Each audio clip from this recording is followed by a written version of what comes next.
Chapter 1875, Demonic, 3, Fu Qiu wanted to see her again.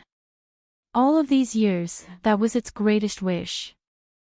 Enchanting shook her head. I don't know. Fu Qiu froze as Enchanting continued. She left soon after my birth, and this jade pendant is the only clue she left for me. I entered this mystic realm because I knew that she had been here. I didn't mean to hide it. I want to know where she has gone as well.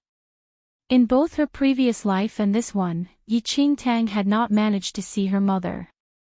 She really wanted to know what danger her mother had been facing to the point that she had left her newborn so soon after giving birth to her. Was her mother still alive? Fu Qiu's expression was complicated as it returned the jade pendant to Enchanting. You're in the wrong place, it said. Your mother has indeed been to this mystic realm, but she didn't have you yet. Her appearance was sudden and her departure was equally hurried. Up until now, Fu Qiu had not been able to forget the first time it had seen Jiu'er. If not for Jiu'er, it would still be ignorant of the truth like the others from its clan. It would be hiding forever, yet never able to escape from the danger. Your mother was an extremely intelligent person. She was the first person to discover our secret and even taught me how to control myself and build this crystal palace. A long time ago, Fu Qiu had been like the other fat catfishes, hiding underground from the terrifying monsters that roamed during the day. But Jiu'er had noticed something off about it. Jiu'er was intelligent and realized that Fu Qiu was smarter than the other fat catfishes, so she used all the information she had to help build the crystal palace with a special kind of crystal. As long as Fu Qiu stayed within the crystal palace, it would not have to worry about becoming a demon. It would be able to keep some of its awareness during the day as well. It was also because of this that Fu Qiu got to witness its own clan kill each other mercilessly several times. If not for Jiu'er, it would probably have become one of them, now knowing when it would die and remaining clueless about the cause of its own death. Receiving and sheltering those who entered the mystic realm and taking them in was the suggestion that Jiu'er had given Fu Qiu. For fat catfishes, the more power they stored in their body, the stronger they would be. The spirit stones were filled with such power, as were the Dharma treasures that the humans owned. When did she leave? Enchanting's impression of her mother was growing as she spoke to Fu Qiu. Fu Qiu shook its head. I don't know. I just remember that, on that day, an extremely powerful man entered the mystic realm, and Jiu'er left after that. Enchanting frowned. She had originally thought that she would get clues about her mother here, but it seemed like she was going to be disappointed again. The information that she had gotten from the Jiang family was the same. Jiu Yuan had vanished without a trace after entering the mystic realm. No one in the second mainland had seen her since then. Based on what she knew, Jiu Yuan must have entered the mystic realm a few years before giving birth to Enchanting. Which meant that the few years in between were the key to discovering where Jiu Yuan had gone. And just like Fu Qiu had said, the powerful man was likely the last person who had seen her mother. Chapter 1876, Chasing, 1. Enchanting wanted to ask Fu Qiu more about the man, but it shuddered in fear at the mere mention of him. It could only shake its head and say that it remembered nothing about the man. It was as though Fu Qiu's mind had been wiped of all memories of that mysterious man. If not for its obsession with Jiu Yuan, Fu Qiu would probably not have remembered the man at all. Her lead had come to a dead end once again. But Enchanting had obtained a crucial piece of information about her mother from Fu Qiu. Jiu Yuan had told Fu Qiu before that she was from the secondary domain. It said that Jiu Yuan seemed to be hiding from something that time, but hadn't told Fu Qiu more about it. At least Enchanting could confirm now that Jiu Yuan was indeed her mother. Just as Enchanting became lost in her thoughts, Long Yi and the young girl walked out from the underground. The young girl looked extremely sleepy and she rubbed her bleary eyes as she looked at Enchanting. Her nose wrinkled up with only one look, but they quickly caught sight of Yi Qingtang's blood-stained clothes. Long Yi didn't say anything and merely greeted Fu Qiu before heading out to earn that day's spirit stones. The young girl crossed her arms and stood there looking at Yi Qingtang's pathetic appearance. "It stinks." The young girl lifted her hand to fan the smell away, as though she was extremely bothered by the smell of blood on Yi Qingtang. As Yi Qingtang's mind was filled with her mother, she was in no mood to argue with the arrogant girl. But at this moment, Yi Qingtang saw the girl something at her. She lifted her hand instinctively to block it and was shocked to feel something cold on her hand. When she lowered her head to look, she saw that it was a bottle of medicine. "It's an excellent healing ointment. Put it on quickly or you're going to kill me with your smell," the young girl explained dismissively. Yi Qingtang looked at the medicine on her palm and couldn't help but laugh. This girl had such a strange personality. She was obviously being kind yet wanted to seem like she wasn't. "Thank you," Yi Qingtang said. Even though the wound from Fu Qiu's bite wasn't deep, it still hurt. The young girl harumphed. "I'm not wasting any time talking to you. I'm going back to rest." With that, she turned and left. But at this moment, someone knocked frantically at the entrance of the Crystal Palace and her footsteps halted. From the inside, they could see a row of people knocking on the entrance of the Crystal Palace. They looked to be in a bad state, with many of them injured. Fu Qiu looked annoyed. It seemed like whatever had happened just now had not made him any friendlier. He seemed to still have no interest in helping the human race at all. But the young girl's eyes widened when she saw who was standing outside. "Elder brother." The young girl rushed to the entrance and opened the door before Fu Qiu could do anything. There was a young man on the other side of the door with a face as beautiful as the young girl's, but it was deathly pale. He had suffered heavy wounds and could only stand with the support of his guards. He let out a pained smile when he saw the young girl behind the doors.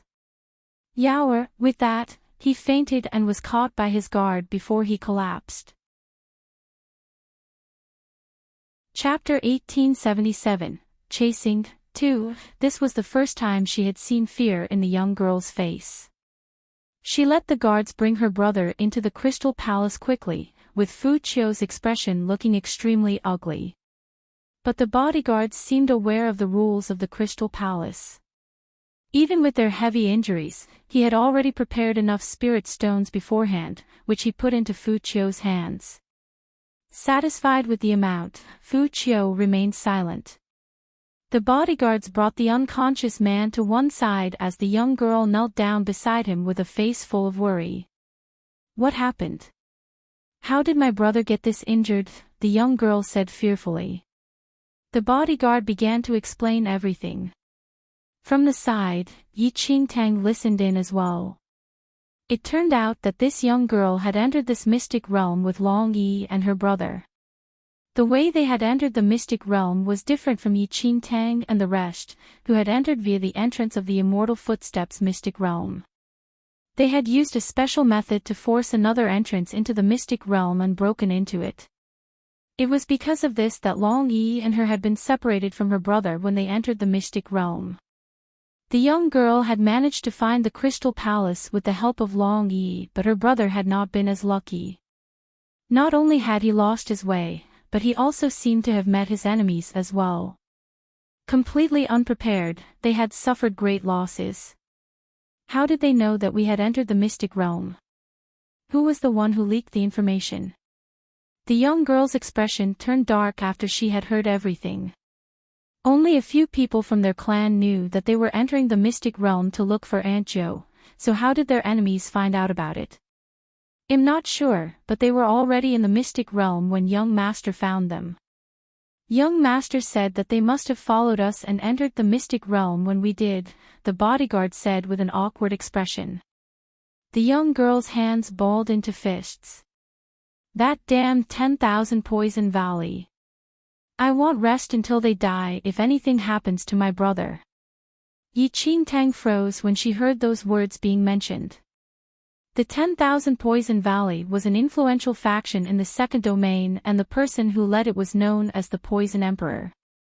Enchanting had no idea how this girl was related to the 10,000 Poison Valley, but she didn't know much about it in the first place. From what she knew, the 10,000 Poison Valley was made up of a group of crazy people who specialized in lethal poisons. Their poisons were often without an antidote, and they were extremely tough opponents to deal with. There weren't many in the second domain who would dare to provoke the 10,000 Poison Valley. It was easy to deal with someone who only had strength, but poison was harder to protect yourself against. It was rumored that one of the factions in the second domain had dared oppose the 10,000 Poison Valley, and within a night, everyone in the faction had been poisoned to death, with not a single life spared. No one was able to find out how and when the 10,000 Poison Valley had poisoned them. "I've finished with your ointment, you can have it back." Enchanting looked at Long Yao's worried face and returned the medication they had given her. Long Yao looked at Enchanting without saying anything and quickly put the medication on her brother's wounds. Sometime after this, Bailey, she and the others who had woken up, eager to tell Enchanting they were going out to earn spirit stones. However, they were then informed by Fu Qiu that Enchanting had already paid for the day and they did not have to go out for the day anymore. Chapter 1878, Chasing 3. Enchanting glanced at Fu Qiu, knowing that it acted kindly towards them all for her mother's sake. Coincidentally, Enchanting wasn't in the mood to go outside and gamble. "Who are they?" Mu Feiruo glanced over at the bodyguards surrounding Long Yao. The guards were dressed in uniformed clothing, and although they just kept quiet and stood there, Mu Feiruo could feel a strong aura from them. Enchanting shook her head. She hadn't figured out Long Yao's identity yet, but Enchanting felt that Long Yao might be related to her biological mother, judging from the portrait she took out the other time. But she hadn't confirmed anything yet and could only continue observing. Bailey, she could also sense their overpowering presence. Both he and Mu Feiruo were alarmed and they raised their guard. After receiving tremendous help from Enchanting, they felt indebted towards her and were very grateful. They trusted her very much. But everyone else in the mystic realm was not trustworthy, even if they were also human. They had witnessed too many incidents of people killing each other to satisfy their greed. When they entered the Immortal Footsteps mystic realm previously, they also witnessed people who came in together fighting with each other. These people appeared so suddenly and were in large numbers, this made them raise their guards and become wary. Long Yao handed the elixirs to her elder brother so that he could consume them. After some time, Long Yi also returned to the Crystal Palace, and once he saw the man's condition, his expression became complicated. He quickly requested Fu Qiu to provide a place to stay for the man and the other guards. "Young miss, are they from the Poison Valley?" Long Yi asked after settling everyone down. Long Yao bit down on her lower lip as she nodded. Her action made Long Yi's face cloud up. The Poison Valley must have come for Miss Zhou. All these years, they haven't given up searching for Miss Zhou. I'm afraid our plans must have been leaked to the Poison Valley, if not, they wouldn't have appeared so coincidentally, Long Yi said. Long Yao took a deep breath before replying, "No matter what, we must not let them find Aunt Zhou faster than us. He's so petty despite his high status as the Poison Emperor." Luckily Aunt Zhou hadn't laid her eyes on him. "I'd be disgusted if this person were to be my uncle." Enchanting was taken aback after hearing Long Yao's words. Poison Emperor. The Aunt Zhou that Long Yao had mentioned repeatedly seemed to be Enchanting's mother, but Enchanting couldn't confirm it yet. But now... what did she just hear? Her mother had been involved with the Poison Emperor from the second domain before. Uncle. The corners of Enchanting's mouth twitched. She had no idea what exactly her mother had done. But from what she knew, her mother definitely caused quite some trouble. The Poison Emperor was of high status in the second domain. People of ordinary status would never be able to even get close to the Poison Valley. What had her mother done to have been involved with the Poison Emperor? Not only that, she could even infer from Long Yao's words that her mother even dumped the Poison Emperor. The vengeful, petty Poison Emperor had been dumped. The news left Enchanting completely flabbergasted. But she quickly recalled that Fu Qiu had mentioned previously that her mother seemed to be avoiding something when she first entered the mystic realm. Could it be that her mother was avoiding the Poison Valley and the Poison Emperor? With even more clues about her mother surfacing, Enchanting realized that things were getting complicated. Chapter 1879, 10,000 Poison Valley, 1. Young Miss, the most important thing now is that the people of the 10,000 Poison Valley are after us. I heard that they even sent Lu Rusu and Lu Jiangran this time. I'm afraid they're not giving up. Long Yi's expression was dark. Not many people knew about their secret plans this time, and they had only brought along a few people for fear that their plans would be leaked. Even though they had brought only their elite guards, it was obvious that the 10,000 Poison Valley had already known about their plans from a long time ago and wanted to launch a surprise attack upon their arrival. Who was the one who leaked the information? I'm going to skin them alive when I find out, Long Yao said through gritted teeth. Who exactly leaked the information? We won't be able to find out here, so we can only investigate thoroughly when we're back. Long Yi's expression was dark. Now that the 10,000 Poison Valley knew about their plans, getting out of this place safely would become even harder. Long Yao knew this as well. Panic filled her heart as she thought of her brother's critical injuries and she went with Long Yi to investigate. Enchanting's expression was complicated as they left. Fu Qiu noticed it and threw her a silent look. On the pretext that they had something to ask, Enchanting and Jiang Xiaobai secretly went to find Fu Qiu. Do you recognize those people? Fu Qiu suddenly asked them. Enchanting shook her head. Fu Qiu said, when they first arrived, they showed a photo of Jior to me. They seemed to be looking for her as well. Enchanting nodded. She was there when Long Yao had taken the photo out. That young girl told me that Jior is her aunt, who vanished after entering this mystic realm. Fu Qiu hadn't told Long Yao everything that it knew about Jior. Jior was extremely important to Fu Qiu. As it knew she was hiding from someone, it would not disclose information about her before confirming the person's identity. Fu Qiu trusted only Enchanting, who was Jior's daughter. I don't know what your mother was running from, but I know that I would still be as ignorant as the others from my clan if not for her. I want to find her as well, Fu Qiu sighed. Jior's sudden disappearance meant that he had not had the time to even thank her properly. Do you have any clues about my mother with you? Enchanting asked. It seemed like there were two clues regarding her mother's last sighting. The first was the powerful man who had appeared that year, and the second was the reason her mother had to hide. It was already impossible to find the man, but if Long Yao and the rest were from the same clan, they would probably know something. I know what you're thinking about. It'll help you talk to them later, Fu Qiu said. Thank you. Enchanting gave it a salute. Fu Qiu waved her hand away and said, there's no need for thanks. I owe your mother too much and it's something that I should be doing. If you manage to find her one day, please help me thank her. Deep down, Fu Qiu had a feeling that it would not be able to leave this place. Every time it was suggested, the idea would be shot down. Enchanting nodded her head in agreement. Fu Qiu didn't say much else and just told Enchanting to go back.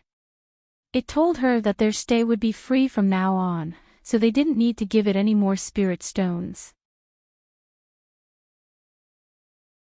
Chapter 1880, 10,000 Poison Valley, 2. Just as Qingtang was about to return to her room to think about the day's events, she noticed that Bailey Shi and the rest were all standing outside her room waiting for her. Tang. They stepped forwards and greeted her. The animosity they had previously was gone after spending time with her, and the way they addressed her had changed as well. Seeing that they seemed to have something they wanted to say to her, she opened her room door to let them in. Once they were inside, Bailey, she and the rest spoke up. The people who arrived today are no weaklings. Their heavy injuries don't seem to be from the monsters, and I'm afraid there are other powerful men in this mystic realm. Bailey, she frowned as he said this. Since they were not in the same line of work, he didn't know Long Yao that well.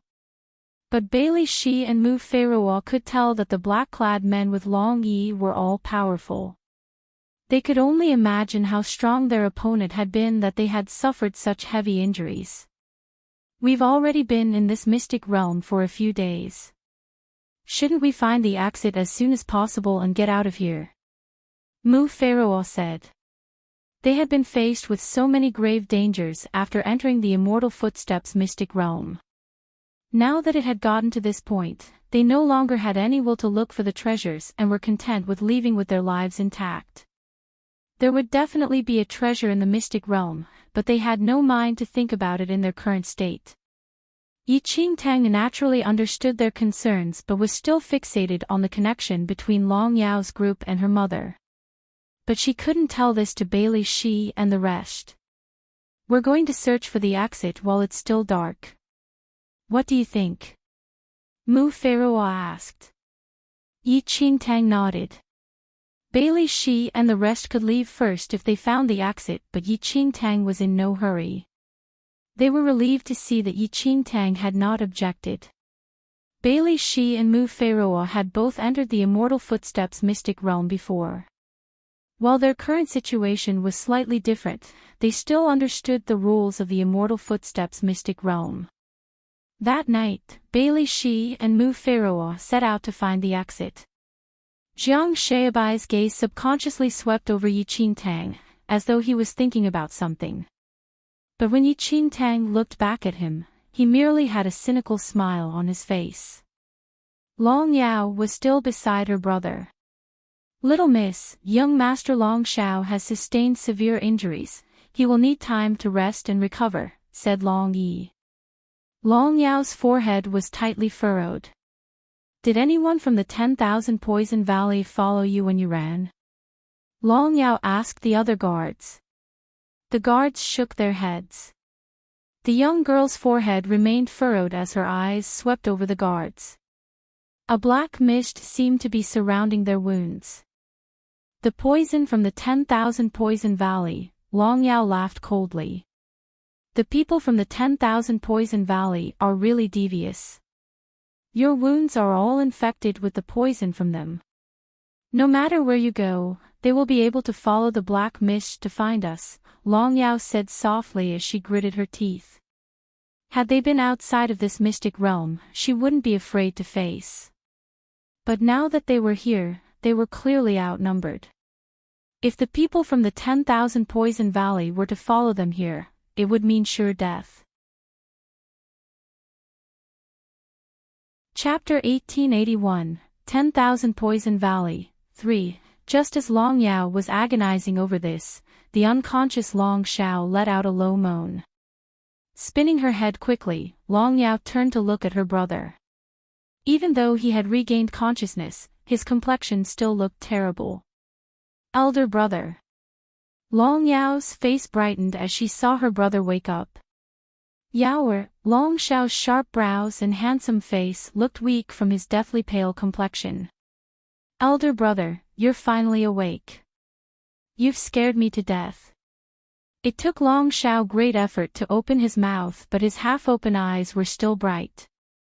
Have the people from the 10,000 Poison Valley caught up with us?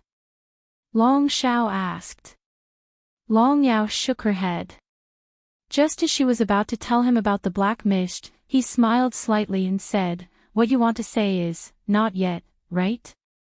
A short nod came from his sister. Pulling himself up, Long Shao ignored the painful injuries all over his body. His black hair hung by his side. Against his deathly pale face, it made his beautiful features look slightly demonic. I know how the 10,000 Poison Valley works, they won't let us off so easily. With the numbers they had, killing us wasn't impossible. They only let us go so that they could find Aunt Jo. Long Shao narrowed his eyes. Even though he was weak, the weakness did not show in his eyes, which were clear and bright. Yaoer, have you found the whereabouts of Aunt Jo yet? Long Shao's eyes changed as he looked at her with anticipation. Long Yao shook her head. I showed Fu Qiu the photo, but it refused to say anything. Fu Qiu's guard is still up against us. The person who followed Aunt Jo into the mystic realm left halfway and delivered her letter to us. Otherwise, there was no way we would have known about what was inside this mystic realm. Fu Qiu isn't saying anything as it fears that we will harm Aunt Jo. Long Shao was intelligent and quickly realized the reason behind Fu Qiu's silence. Bring me to him. Long Shao got off the bed painstakingly. His hurried actions pained Long Yao. It wouldn't be long before the 10,000 Poison Valley would find them. He needed to find Aunt Jo as soon as possible. Long Shao went to find Fu Qiu with Long Yi supporting him.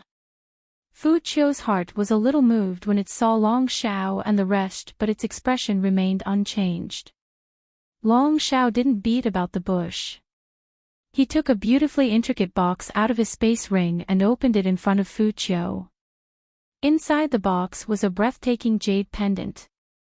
The jade pendant was the same as the one hanging on Yi Qingtang's neck. Fu Qiu froze as it saw the jade pendant. Its subtle change in expression didn't escape the notice of Long Shao. Our clan is the only one with this jade pendant, Long Shao said as he bit his nail hurriedly. A drop of blood dripped onto the jade pendant. The jade pendant glowed as his blood touched it and a totem appeared above the pendant.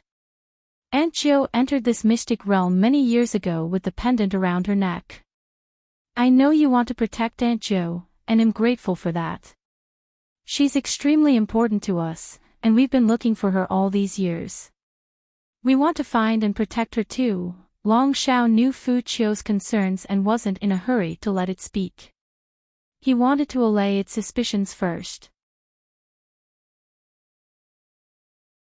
Chapter 1882, 10,000 Poison Valley, 4. The jade pendant belonged only to their clan and would show the totem whenever it came into contact with their blood. My jade pendant is different from Aunt Jo's. Mine shows a dragon totem, but Aunt Jo's one shows a flame totem when it touches her blood. Fu Qiu's gaze shifted from the jade pendant, but it did not reply to Long Shao. I know that you have your concerns, but if you know where she is, please warn her. She's in a very dangerous situation right now and needs to take care of herself. Long Shao turned to leave with Long Yi and the rest after saying this, as though he had no intention of hearing Fu Qiu's reply. Were they going to just leave like this?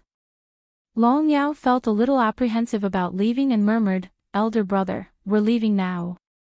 It hasn't even said anything. A smile was on Long Shao's face as he replied, Fu Qiu is set on protecting Aunt Jo, which is why he has his own concerns.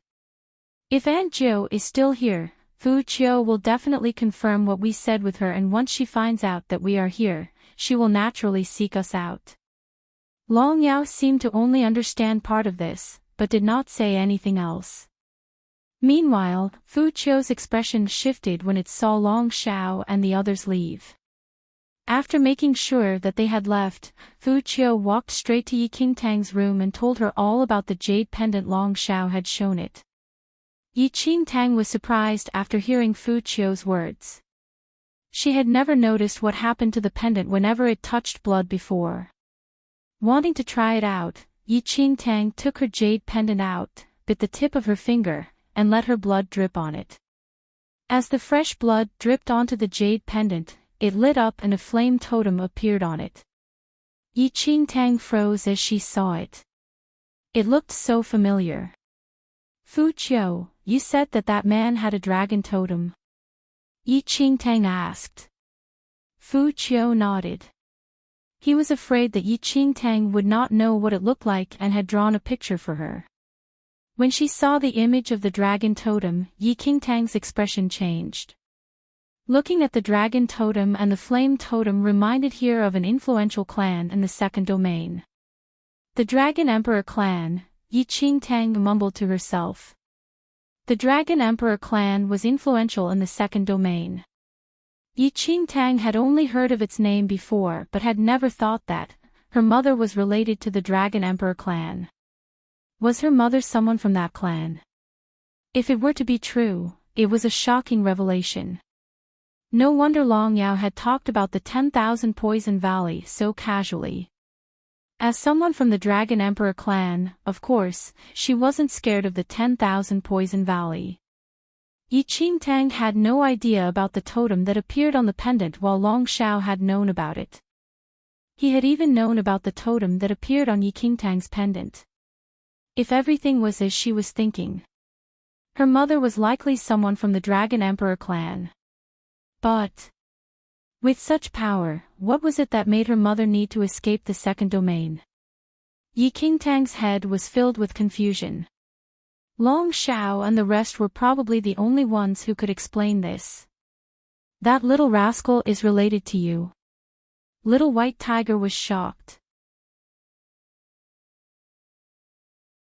Chapter 1883, 10,000 Poison Valley, 5. Long Yao and Long Xiao had called her mother Aunt Zhou, which meant that they were probably related by blood.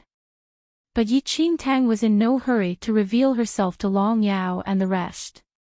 After all, even though they were in the same clan, she had not completely figured out the circumstances behind her mother's escape from the second domain yet. Enchanting had seen people of the same clan kill each other before, so it was better to be careful. Why had her mother not returned if the Dragon Emperor clan was truly safe? There was no way she was going to expose herself to danger before figuring out as much as she could. Her mind was still preoccupied with all these thoughts when a sudden loud noise shook the ground above them. What happened? It's the middle of the night. Are the monsters above not done?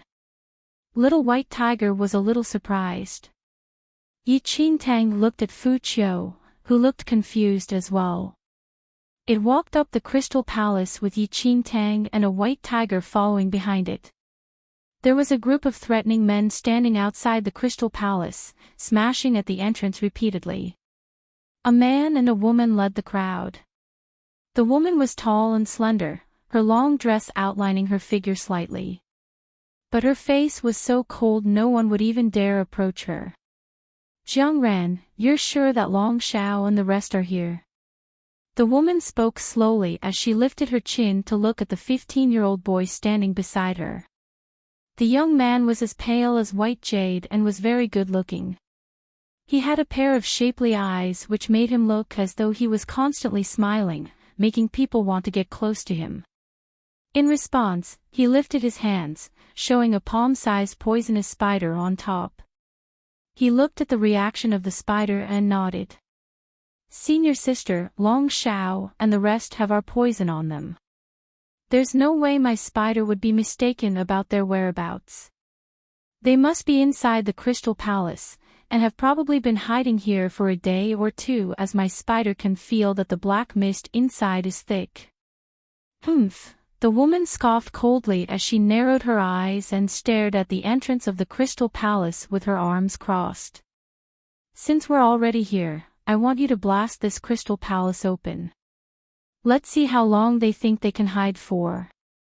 Under the command of the woman, the black-clad men behind her rushed towards the Crystal Palace entrance and started smashing at it. Shards of crystal fell from the entrance with every attack. Looking at the malicious people in front of them, Enchanting and Fu Qiu could not help but think about the impending attack on Long Xiao and the others. The people outside were likely the ones who had injured Long Xiao and his guards so badly. The 10,000 Poison Valley.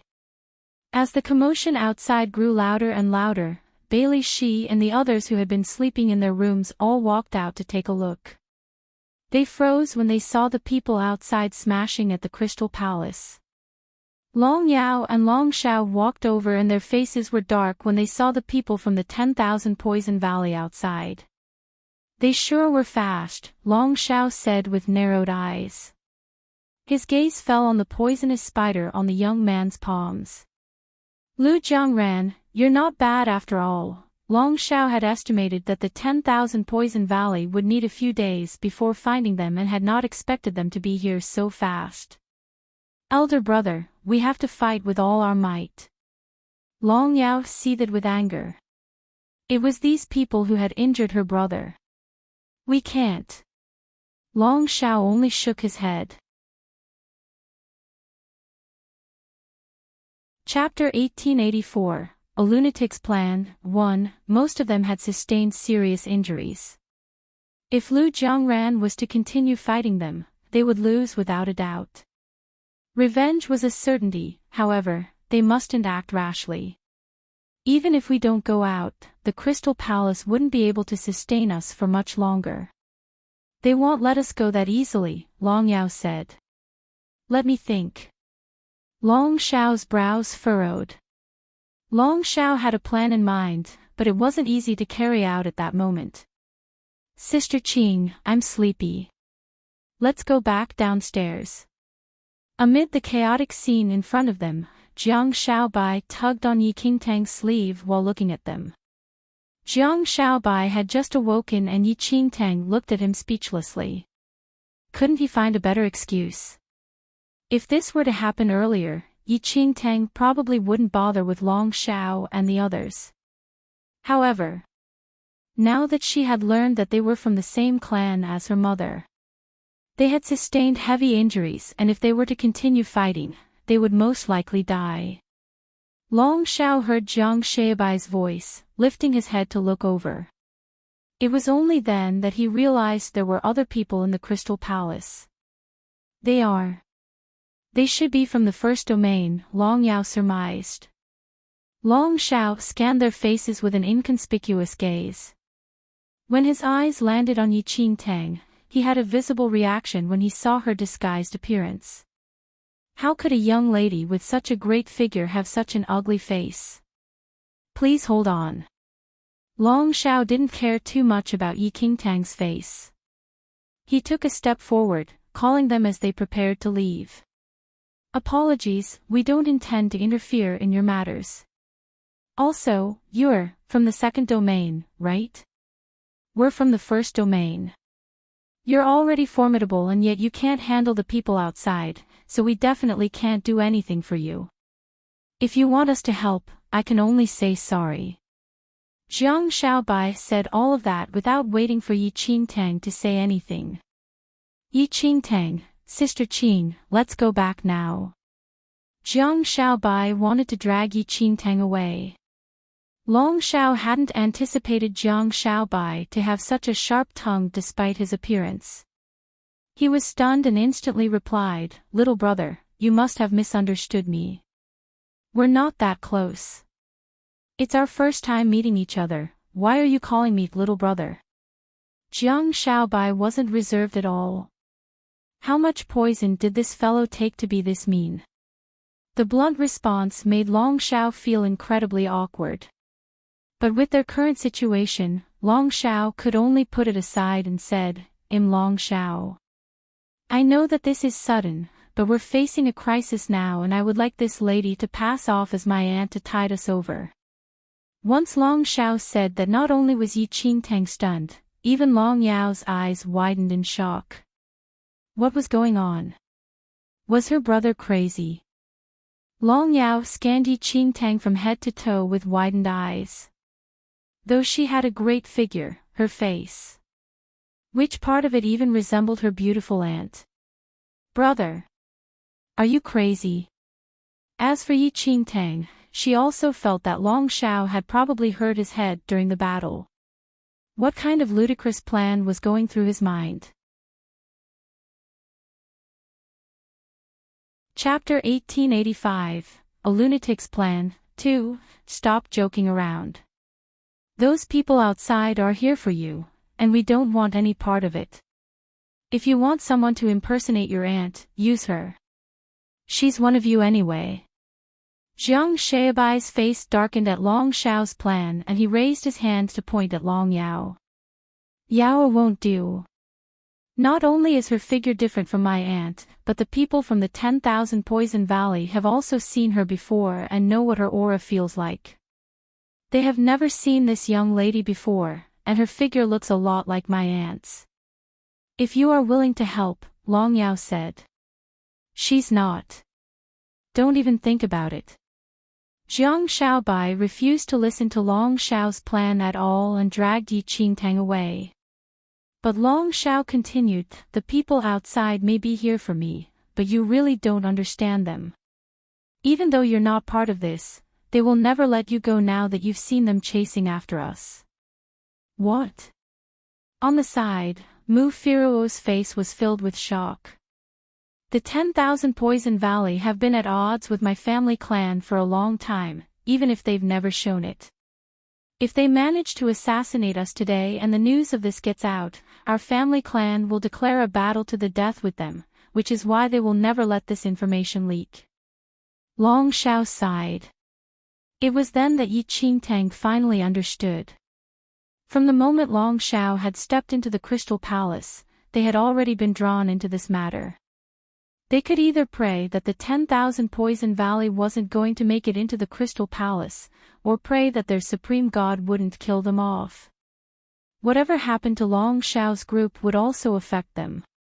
Jiang Shaobai's face was already as dark as it could be. He narrowed his eyes at Long Xiao and said, "You tricked us."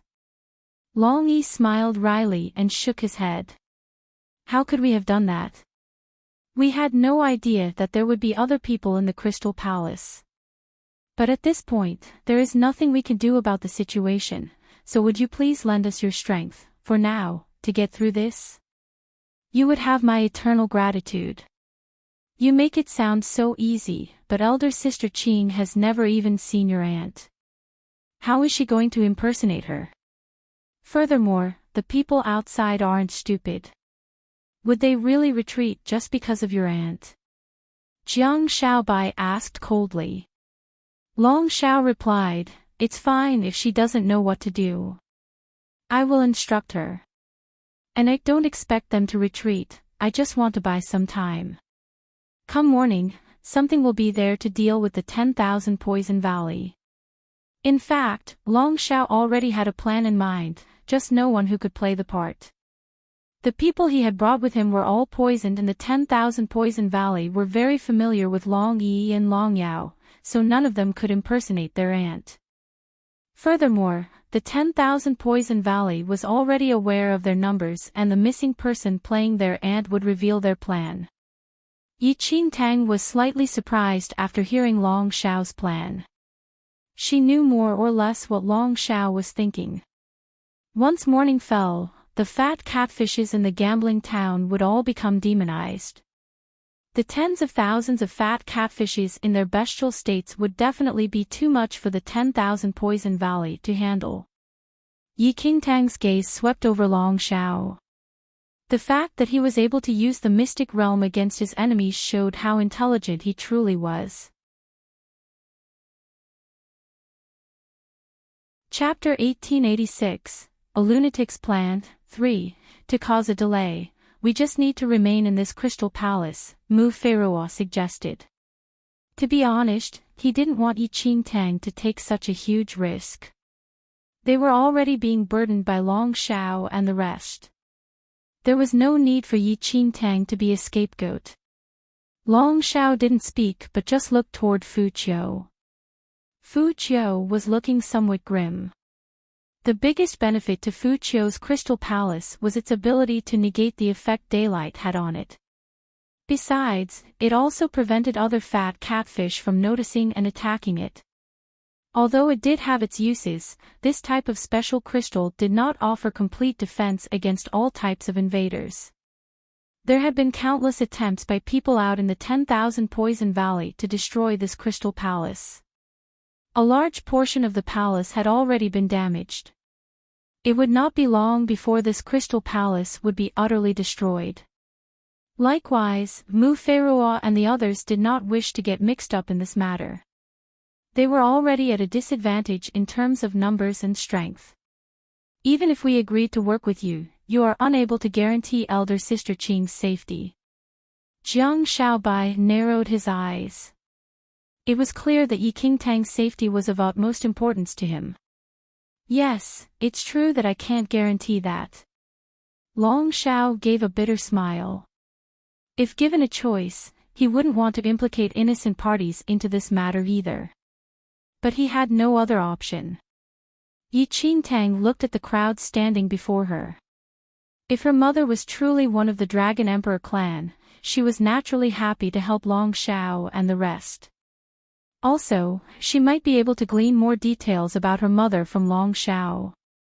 However, I will leave immediately if things look bad, said Yi Qingtang. The eyes of Jiang Xiaobai and the others widened at Yi Qingtang's words. In return, Long Xiao responded, I promise that I will do my best to ensure your safety. You can leave any time if things become too dangerous. We will try to buy time for you. Yi Qingtang nodded slightly. Tell me about your aunt, just in case. Long Xiao glanced around and indicated for the rest of the crowd to leave. Only Fu Qiu, Long Yao, Long Yi and Jiang Xiaobai stayed behind with Yi Qingtang. Elder sister Qing, we don't need to take this risk, Jiang Xiaobai whispered. Yi Qingtang shook her head. Mu Feroa and the others have yet to find the Mystic Realm's exit point. If this crystal palace is damaged, we'll have to remain in this Mystic Realm, and in the end, we will be exposed to the dangers here. A slight frown appeared on Jiang Xiaobai's face. He looked as if he wanted to say something, but remained silent in the end. May I know how to address you? Long Xiao asked Yi Qingtang. My surname is Yi, Yi Qingtang replied. Ms. Yi, I have a drawing of my Aunt Zhou here. As we are pressed for time, could Ms. Yi please change her appearance first before we continue? Long Xiao handed a portrait over to Yi Qingtang. Conflicting emotions rose in Yi Qingtang's heart as she gazed at the woman in the drawing. She had come to seek her mother but had never expected to have to pass herself off as her own mother. Without another word, Yi Qingtang turned and went back to her room. Long Yao was not at all happy with Long Xiao's plan. She didn't think that the plain-looking Yi Qingtang could adequately pass herself off as their Aunt Zhou. Elder brother, you are taking too big of a risk this time. Furrowing her brows, Long Yao did not hide her displeasure. Chapter 1887, A Lunatic's Plan, 4, We Have No Choice Now. In the letter that Aunt Zhou left for us, she mentioned this secret pathway in the Crystal Palace. But it can only be activated in the daytime. We have to stop those people from the 10,000 Poison Valley from damaging the Crystal Palace if we wish to leave. The moment the Crystal Palace is destroyed, we will be in dire straits. Long Xiao let out a gentle sigh. Long Yao pursed her lips. I just don't think that she can pass off as Aunt Zhou. Just as Long Xiao was just about to reply, a slender figure suddenly glided into view. Long Xiao and the rest instinctively turned toward that figure, and they were instantly stunned by what they saw. It was as though that gorgeous young lady had stepped right out of the portrait. No one could discern the slightest difference in her appearance. Long Yao had not been born when Aunt Zhou left home. As a result, she had never seen Aunt Zhou's in person before. She only knew Aunt Zhou's face from the portrait. But at this point, Long Yao suddenly felt that the person standing right before her was her Aunt Zhou. Even Long Xiao, who had met Aunt Zhou in person before, was equally dumbstruck. That pale, handsome face seemed to crack. His eyes were fixed upon that lovely young lady. It was like that time when he first met her, so many years before. When he was still a youth, while she was so beautiful and regal. Long Xiao, the young lad's lips curled up gently as she called his name softly. Her smile was like 1,000 flowers blooming. Enchanting was very amused by the sight of the dumbstruck crowd. To be honest, she did look fairly similar to her mother. But no one could tell because of her disguise. Now that Long Xiao wanted her to change her appearance to look like her mother. Enchanting's ability to change her appearance had always been top-notch. But since she already looked similar to her mother, Enchanting just had to tweak her appearance a little to achieve a complete disguise. "Is this acceptable?" Enchanting asked. Enchanting's voice was clearly different from her mother's, and this finally snapped Long Xiao out of his trance. But he still continued to look at Enchanting with wonder. Originally, he had thought that Enchanting would only be able to attain a general likeness, but her startling transformation was able to fool even him. It was as if the woman standing before him was really his Aunt Jo. The only difference was that Enchanting's eyes didn't possess that familiar hint of merriment. "You look exactly the same," Long Xiao replied in all honesty. Even the antagonistic Long Yao could not say otherwise. She just continued staring at Enchanting with wide, dazed eyes. Enchanting smiled. There was no way she could fail to look like her mother. She had always looked like her mother. Just a slight alteration to her appearance was adequate. In fact, it would be rather upsetting if she didn't manage to look exactly like her mother. Long Xiao stole a few more glimpses at Enchanting before suppressing his inner turmoil and saying, "Ms. Yi, my aunt's name is Di Zhouyuan. Remember that." "Di Zhouyuan," Enchanting repeated slowly. "Isn't she your aunt? Why is her surname different?" Long Xiao replied, "This is one of the rules of my clan. Aunt Jo, she was born different and so her surname is different." Even though Long Xiao was speaking rather nonchalantly about this, Enchanting could feel that this was a crucial point. Same clan, different surname. One was Long, the other was Di. In the entire second domain, only the Dragon Emperor clan would have such a rule. Chapter 1888, Di Zhouyuan, 1. Inside the Crystal Palace, Long Xiao was giving Enchanting a crash course. Outside the Crystal Palace, it was an entirely different scene. Under the continuous rampage by the people of the 10,000 Poison Valley, half the outer walls of the Crystal Palace were already damaged. Lu Rusu was standing outside the Crystal Palace, coldly surveying the half-crumbled walls. A slight frown was on her face. "How much longer do you need?" "Senior sister, this crystal is very hard, we will need a bit more time to destroy it." One of the black-clad men spoke up nervously. He broke out in cold sweat under Lu Rusu's icy stare. Lu Rusu narrowed her eyes and lifted her chin imperiously. She glared coldly at the black-clad man. "A bunch of useless trash. You can't even manage such a small task. You are all a disgrace to the 10,000 Poison Valley." As she spoke, Lu Rusu raised her hand and drew it mildly across the black-clad man's neck. In an instant, the man's face turned pallid as a purple mark suddenly appeared on his neck. He quickly tried to beg for mercy but found that he was unable to speak. That purple mark was already rapidly spreading outward to the rest of his body.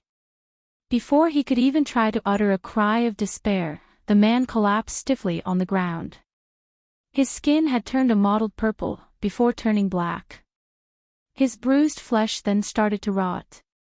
In the blink of an eye, that person became a maggot-infested corpse, before turning into a pile of blackened bones.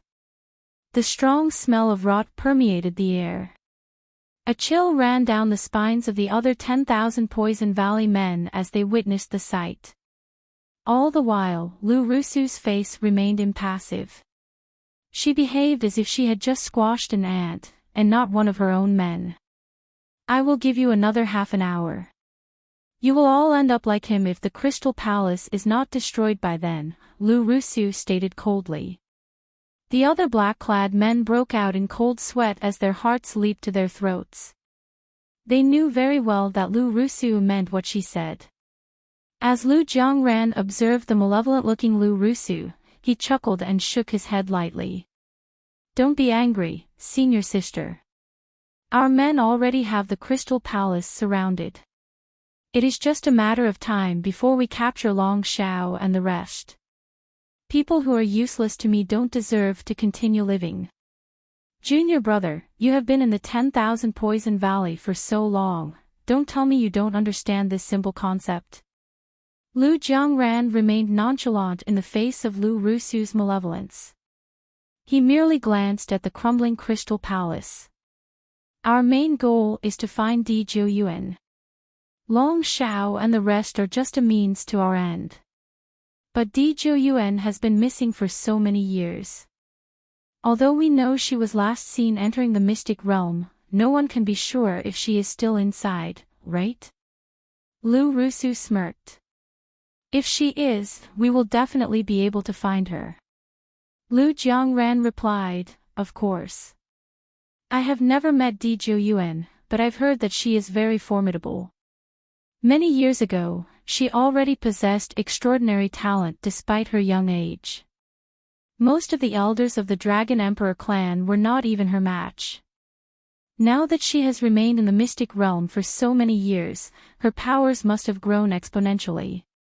To find Di Zhouyuan, senior sister only needs to hold the lives of Long Shao and the others in our hands. Chapter 1889, Di Zhouyuan, 2. Of course I am well aware of that. Why else do you think I am wasting my time here? Lu Rusu snapped. Seemingly used to her attitude, Lu Jiangran only smiled. Senior sister is indeed smart and astute. You think of everything. Although Lu Rusu wanted to reply, the doors to the Crystal Palace suddenly opened. Lu Rusu and the others immediately turned to look. Long Shao, you finally dared to show your face. Lu Rusu raised her brows slightly as she gazed at Long Shao, who had just emerged with a group of people. A smile was on Long Shao's face. Why would I not dare to? Useless trash. Surrender now and I might let you suffer a little less pain, Lu Rusu demanded. Standing beside Long Shao, Long Yao's expression immediately darkened at Lu Rusu's arrogance. She wanted to make a move but was discreetly held back by Long Shao. Surrender. You must be dreaming. Long Shao smiled. Lu Rusu narrowed her eyes. She raised her hand, prepared to strike Long Shao. But just as Lu Rusu lifted her hand, an amused voice suddenly echoed from within the Crystal Palace. How did Lu Ruofeng end up producing such ill-mannered disciples like you? A slender figure sashayed out of the front entrance. Lu Rusu immediately halted upon hearing the name Lu Ruofeng. Lu Ruofeng was the master of both Lu Rusu and Lu Jiangran. He was also the current Poison Emperor of the 10,000 Poison Valley. Who are you? How dare you address my master by his name? Lu Rusu stated coldly. The slender figure continued to float out of the Crystal Palace. It was a breathtakingly gorgeous young lady. Lu Rusu was completely thunderstruck when she finally had a clear look. Staring in a daze at the lovely young woman emerging from the Crystal Palace, Lu Rusu looked as if she couldn't believe her own eyes. Di Zhouyuan had already vanished from the second domain before Lu Rusu joined the 10,000 Poison Valley. As a result, everything she knew about Di Zhouyuan was hearsay from her master, Lu Ruofeng. Lu Rusu had also seen the portrait of Di Zhouyuan hanging in her master's study. Di Zhouyuan. As cold and imperious as Lu Rusu was, even she couldn't help being stunned by the sight of Di Zhouyuan. With Di Zhouyuan's face, Yi Qingtang gazed calmly at the 10,000 Poison Valley people. Luckily she had previously pretended to be the Holy Lord of Shadows and was very well versed in assuming the mannerisms of a domineering figure. As she glanced past Long Shao and the others, her lips curved up gently in an elegant smile. Senior sister, that is. Di Zhouyuan. Since Lu Jiangran was a bit younger, he knew even less about Di Zhouyuan. Lu Rusu's face turned grim. They had come intending to find Di Zhouyuan, but she had planned to capture Long Xiao and the rest as hostages first, before slowly sussing out Di Zhouyuan's whereabouts. In this way, they could lay a trap for Di Zhouyuan to fall in on her own. But now, it was hard to believe that Long Xiao and his people had already found the missing Di Zhouyuan. Could she be a fake? Di Zhouyuan has been missing for so long. How did Long Xiao and his people manage to find her so easily? Moreover, doesn't senior sister find that Di Zhouyuan's sudden appearance at this crucial point is too much of a coincidence? Lu Jiangrand piped up. Di Zhouyuan was very formidable. Long before she went missing, she was already a high-level practitioner who dominated over her peers. They were no match for her at all. A cold glint flashed past Lu Rusu's eyes. With a chilly smile on her face, Lu Rusu stepped forward and cupped her fists in a respectful gesture. Greetings, Senior Di. I am your junior, Lu Rusu. I have heard many great things about you and it is my honor to finally meet you today. I have come on behalf of my master to find you. Real or fake, they would know soon enough. Chapter 1890, Di Zhouyuan, 3. The veiled malevolence in Lu Rusu's eyes was not hard to notice. Enchanting had seen much of such hidden spite in the Temple of Shadows. Enchanting remained calm. She cast a sweeping glance at Long Xiao and the rest before saying, Lu Ruofeng asked you all to seek me out in this manner. The 10,000 Poison Valley has become too bold. How dare you attack the people of my Dragon Emperor clan? A powerful aura radiated from Enchanting as she spoke those words. The overwhelming aura momentarily startled Lu Rusu and the entourage around her. That intense, powerful aura was an immediate signal of how this woman was so much more formidable than them.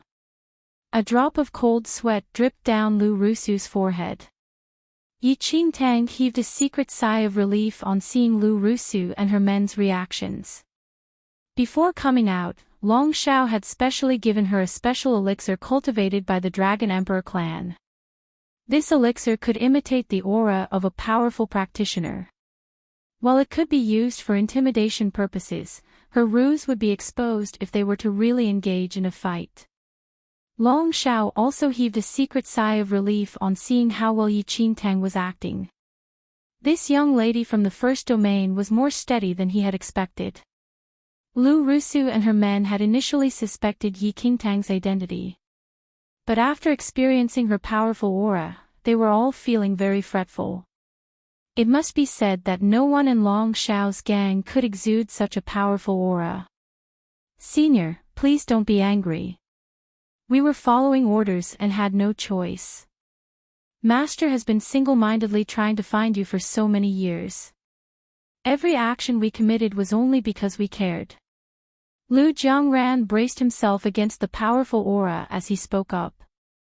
What a joke. Lu Ruofeng and I have nothing more to do with each other. If he really wanted to see me, he should have come himself. Otherwise, Enchanting secretly unleashed an extra modicum of the elixir inside her, exuding an even more oppressive aura. During the debrief, Long Xiao hadn't elaborated on what had happened between Di Zhouyuan and Lu Ruofeng. He had only given some brief points about it to Enchanting. Lu Jiangran didn't speak but just exchanged looks with Lu Rusu. The aura of this Di Zhouyuan was indeed powerful. But something just didn't feel quite right. They had harmed the people of the Dragon Emperor clan and with Di Zhouyuan's powers, there was no need for her to waste words with them. She could have just killed them all in the blink of an eye. But this Di Zhouyuan didn't seem to have any intention of attacking them. Why? Their earlier suspicions surfaced once again. Senior, Lu Jiangran wanted to probe again. But a cold glint suddenly flashed across Qingtang's eyes as she lifted her palm. A black, palm-sized metal globe floated upon her palm. The faces of Lu Jiangran and the rest all turned ashen at the sight of the black globe. The absolute 10,000 poison. As Lu Rufeng's disciples, they naturally knew what that black ball in Yi Qingtang's hand was. That year, before Lu Ruofeng and Di Jiuyuan had parted ways, Lu Ruofeng had managed to cultivate the ultimate poison of the second domain. That poison was colorless, tasteless and odorless. It could kill without detection. Once poisoned, even Lu Ruofeng would not be able to neutralize the effects. Lu Ruofeng had spent 10 years and was able to cultivate just 1 unit of that poison, and he had given it to Di Jiuyuan. After their parting, Lu Ruofeng spent another decade cultivating another unit. That unit was now stored in the Grand Hall of the 10,000 Poison Valley. Chapter 1891, Di Jiuyuan, 4. For this poison, there were only those 2 units in the entire world. Apart from Lu Ruofeng, Di Jiuyuan was the only person who had one. At the sight of that absolute 10,000 poison, the suspicion and doubt shrouding the minds of Lu Jiangran and her people instantly reduced by half. Your master gave this to me years ago. On account of my past friendship with him, I don't want to cause you all any harm. But if you still refuse to back off, well, I am rather curious to see if this poison is as formidable as Lu Ruofeng claimed. With that, Yi Qingtang made as if she was going to activate that black globe. Senior, please don't be angry. Lu Jiangran was completely cowed and he shrunk back unconsciously. The poison within would disperse from the moment the deadly black ball was activated. Once infected, even a Paragon-level practitioner would die a terrible death. While they were still in the 10,000 Poison Valley, Lu Jiangran and his people had been warned over and over again not to come into contact with that poison. They knew just how powerful it was. Scram! Yi Qingtang ordered, her expression cold and foreboding. Having no other choice, Lu Jiangran and Lu Rusu could only retreat with their men. They were not a match for Di Jiuyuan. But at least they now knew that Di Jiuyuan was still inside the mystic realm. With that in mind, they retreated and prepared to locate the exit out from the mystic realm. It was important that they return to the 10,000 Poison Valley to report on Di Jiuyuan's whereabouts. Finally, Yi Qingtang heaved a secret sigh of relief as she watched the people from the 10,000 Poison Valley depart. Long Xiao and the rest also finally relaxed somewhat. Thank you Ms. Yi for helping us, Long Xiao spoke up gratefully. In all honesty, he had felt that Yi Qingtang's powers were lacking, and never expected her to put up such a flawless and steady performance in front of Lu Rusu and her men. Long Xiao had intended for Yi Qingtang to just stall for time until it was daylight when those monsters could deal with Lu Rusu and her people. He never expected Yi Qingtang to act so well that Lu Rusu and her men were scared off. If not for the fact that he already knew she was a fake, Long Xiao himself would have believed that she was really Di Jiuyuan, given her authentic performance. Even Long Yao was now looking at Yi Qingtang with a conflicted expression. No need to thank me. I just hope that you won't drag me into your affairs again. Here, let me return this to you. Yi Qingtang tossed the absolute 10,000 poison over to Long Xiao. She had initially found it rather puzzling. Why was Long Xiao so confident that she could impersonate Di Jiuyuan? So it was because they had the elixir and this poison. Long Xiao was shocked by Yi Qingtang's nonchalant handling of the absolute 10,000 poison. He hurriedly reached out to catch it. Ms. Yi, please don't throw this thing around. We will all die here if you accidentally activate it. Long Xiao also gave a bitter smile as he spoke. This absolute 10,000 poison was left behind by Aunt Jiu right before she departed. Long Xiao had kept it on him all this time, never expecting that he would have a use for it today. Everyone finally heaved a great sigh of relief after settling those people from the 10,000 Poison Valley. But they knew very well that this was just a temporary respite. Those people were just heading back to deliver news of Di Juan's reappearance. There was no doubt that the main army of the 10,000 Poison Valley would be back. I say. Lu Ruofing is so desperate to find your Aunt Jo. Is it for love or revenge? Yi Qingtang asked with feigned ignorance. Long Shao was momentarily taken aback, but then he smiled again. We are not sure exactly what happened in our elders' generation, but Aunt Jo's rejection of Lu Ruofing was indeed a major blow to him. Chapter 1892, Breakthrough 1. At that time, Lu Ruofing was still not the Poison Emperor. Nevertheless, he had already displayed exceptional talent and it was universally known that he would become the next Poison Emperor. As a result, everyone treated him with the utmost respect. No one expected him to be humiliated by the very woman whom he had taken a fancy to. He had nearly become the laughingstock of the entire second domain. Yi Qingtang suppressed a smirk. She knew very well that Lu Ruofing must be seeking out Di Juan for something much more complicated than that. However, it looked like Long Shao was unwilling to divulge any further. If she wished to learn more about her mother, it was likely she would have to go to the second domain to investigate. Although the danger had passed, the security they had now would not hold for long. Yi Qingtang, Long Shao, and the rest had to find the exit from the mystic realm while it was still dark. Not only that, Long Shao and his men were still injured. Although they had yet to find traces of Di Juan, they did not dare to linger on. Yi Qingtang and her companions were even more anxious to leave the mystic realm, in case they were once again dragged into this messy affair. At this point, Yi Qingtang was already very satisfied knowing her mother's name and family clan. It was more information than she had hoped to find. Before leaving, Yi Qingtang told Fu Qiu to stay hidden away for the time being.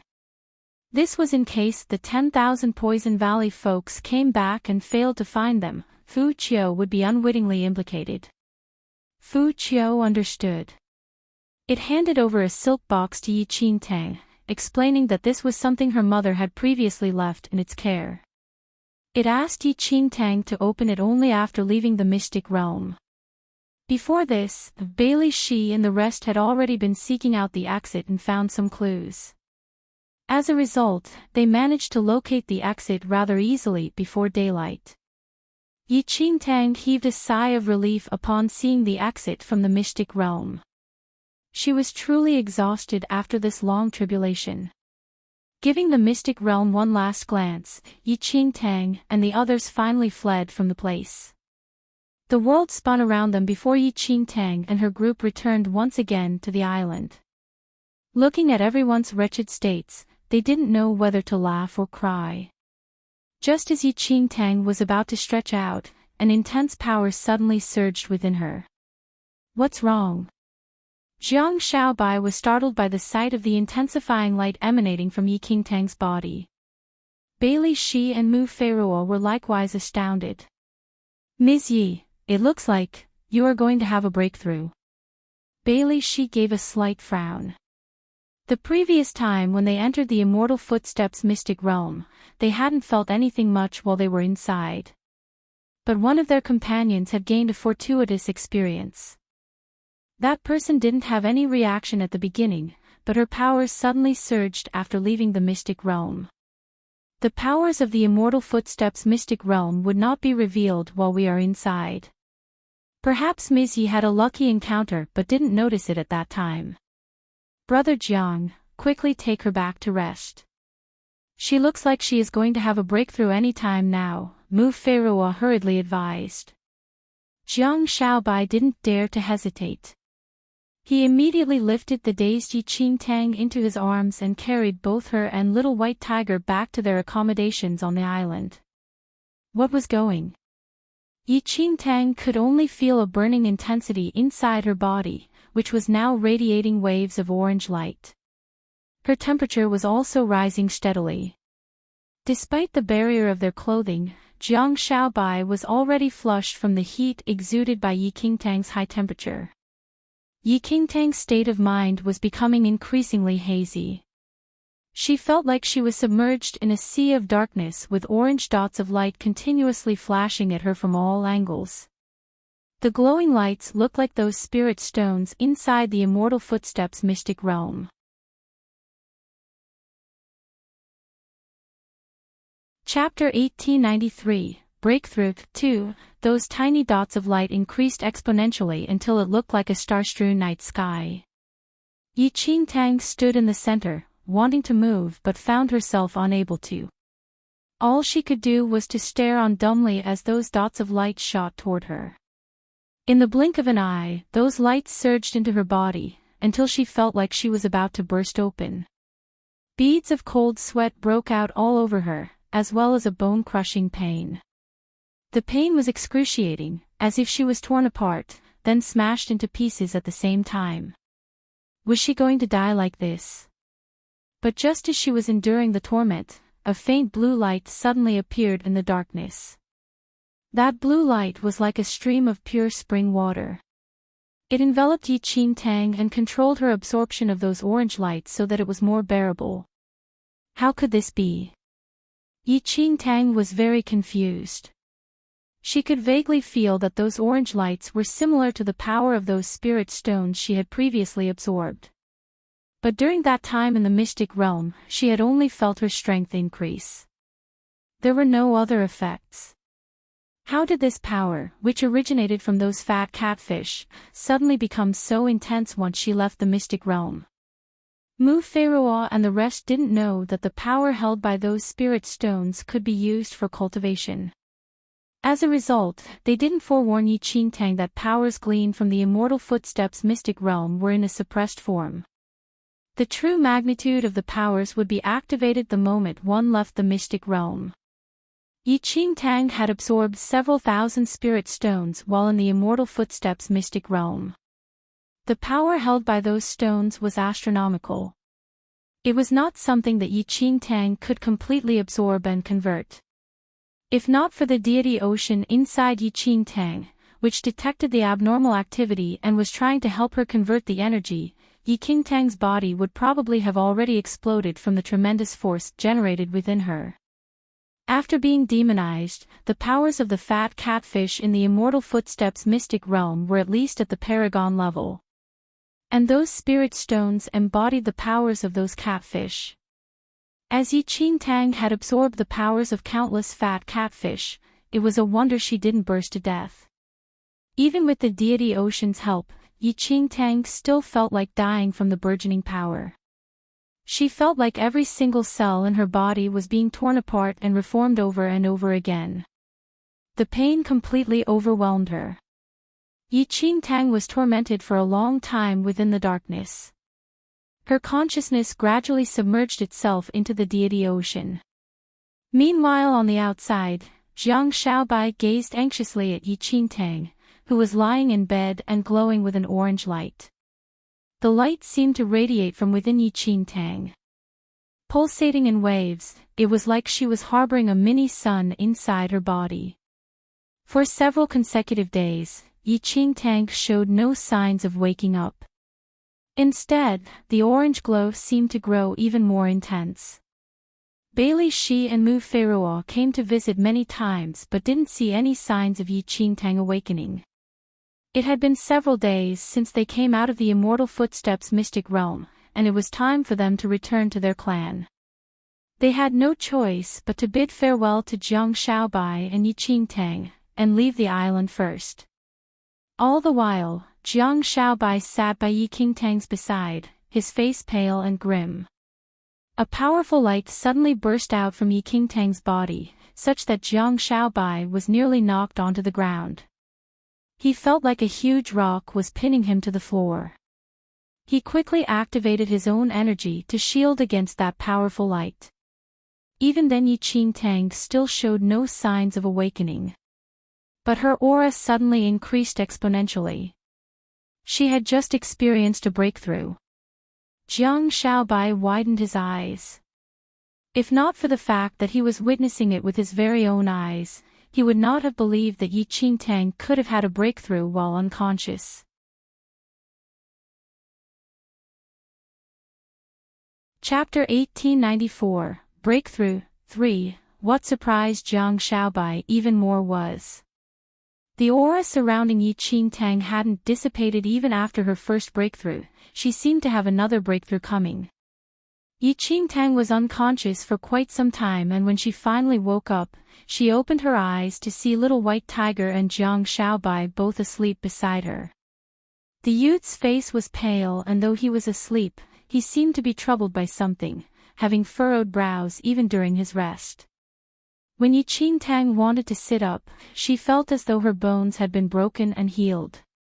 She felt sore all over, even her clothes were soaking wet, as though she had just come out of a pool of water. What happened? It took her some effort to sit up. Though she was sore all over and the pain was quite unbearable, she felt strangely rejuvenated. Awakened by her movement, Jiang Xiaobai slowly opened his eyes. When he saw that Enchanting could sit up, there was a glint of excitement in his eyes as he stood up in one swift movement. Sister Qing, you're finally awake. Enchanting nodded. How long was I asleep? Almost 2 weeks, Jiang Xiaobai replied. Fuck. Was she a pig?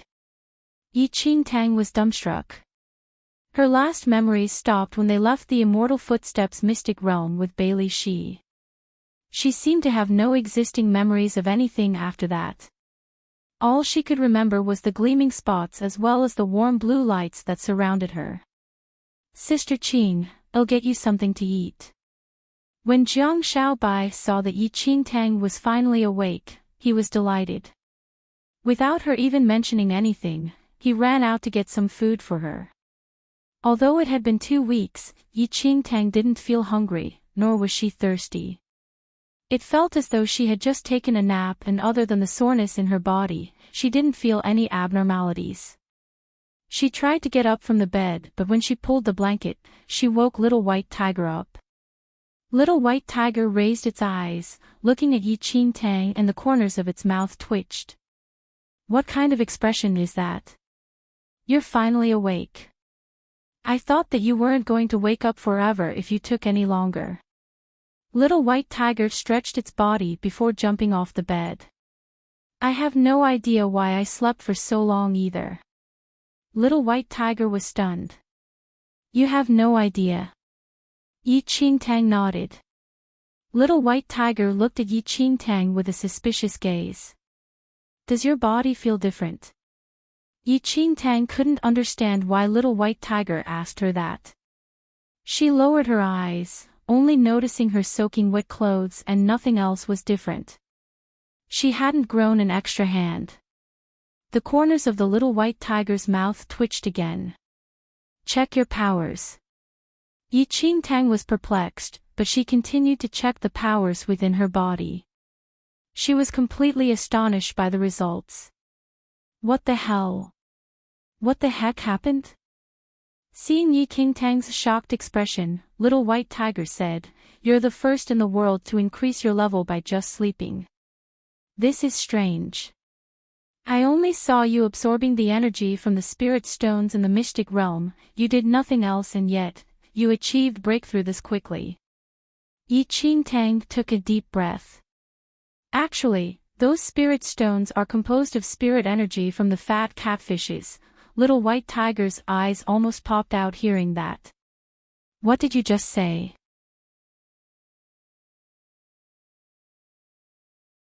Chapter 1895, Massacre 1. Enchanting told Little White Tiger all about her time in the Crystal Palace and witnessing the fat catfish being demonized.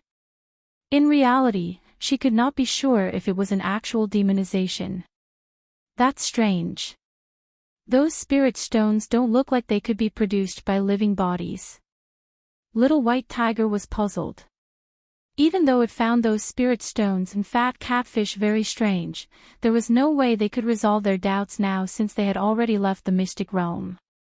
How do you feel now? Little White Tiger looked at Enchanting. Little White Tiger felt that Enchanting's recent breakthrough might not be a good thing. Bloated, Enchanting rubbed her chest. Having slept for so long, she had not consumed anything, not even a drop of water. Even so, she felt extremely bloated, as if a big ball of power was still stuck somewhere in her body, not fully absorbed yet. Of course you are bloated. You absorbed so many spirit stones. I estimate that it will take some time before you completely digest all of that energy. The remaining power will probably just continue to linger in your body, Little White Tiger said. One bad thing about Enchanting's sudden breakthrough was the risk of her exploding to death. It was a miracle that she had managed to hold on until now. Enchanting believed that it was mainly thanks to the deity ocean, which slowed down her absorption of the power to a tolerable pace that allowed for her body to take it in. On top of that, her devouring bloodline probably also aided her assimilation of all that energy. Although she was unable to completely absorb everything all at once, she could slowly convert all that energy over time. This was considered good news to Enchanting. Enchanting got out of bed and washed up, changing out of her dirty clothes. Since Jiang Xiaobai had also brought over some food for her, she finally felt somewhat refreshed. As they had lingered on this island for quite some time now, Bailey Shi and the rest had left long before. Enchanting didn't plan to stay much longer on this island. Together with Jiang Xiaobai and Little White Tiger, they left the island of Immortal Footsteps and headed back to Taiyuan Valley. They traveled quickly, not stopping until they arrived at the borders of Taiyuan Valley. Sister Qing, what do you think Jiang Yixing's reaction would be if I told him that his beloved goddess is actually a man? A sly grin was on Jiang Xiaobai's face.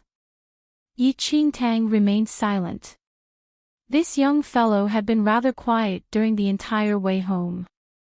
So it was because he had been nursing such a thought. The two of them entered Taiyuan Valley with grins on their faces.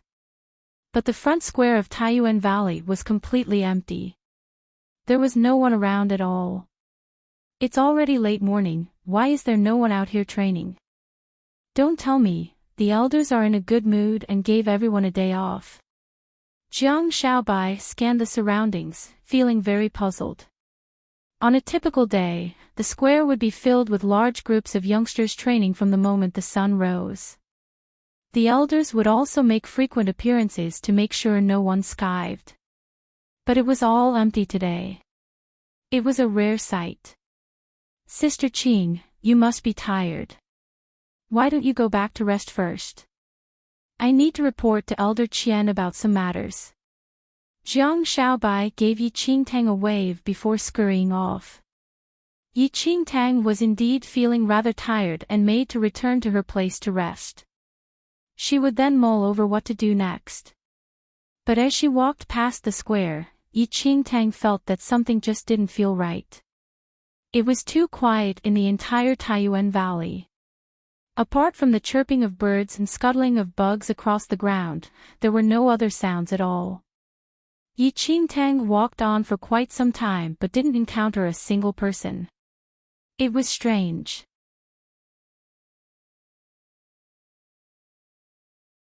Chapter 1896, Massacre 2, Where did everyone go? Little White Tiger also found it very strange. As Enchanting pondered the situation, the faint scent of blood suddenly drifted into her nostrils. That scent had originated from the nearby practice hall. Almost instinctively, Enchanting walked over to the hall. The main doors to the practice hall were closed. Standing outside, Enchanting could not hear any sound at all. Stepping forward, Enchanting pushed open the door. Her fingers made contact with something sticky on the handle. She pulled back her hand and saw that her fingers were stained a deep brown. That sticky stain gave off an intense smell of blood. Is this blood? Enchanting was stunned. The door handles of the practice hall were deep brown and any bloodstains on the surface were not immediately noticeable. A sense of unease suddenly arose in Yi Qingtang's heart. She pushed open the door and was completely thunderstruck by what she saw inside. Nearly 100 rotting corpses were piled inside the large practice hall. Dried blood had pooled beneath those corpses, and the smell of blood and rotting flesh permeated the entire space. What happened? Wide eyes took in the hellish scene before her. Those corpses were garbed in the uniform of the Jiang family disciples. Yi Qingtang surveyed the debris left behind in the practice hall. She gasped when her gaze landed on a familiar face. Jiang Yixing had collapsed in a corner of the practice hall.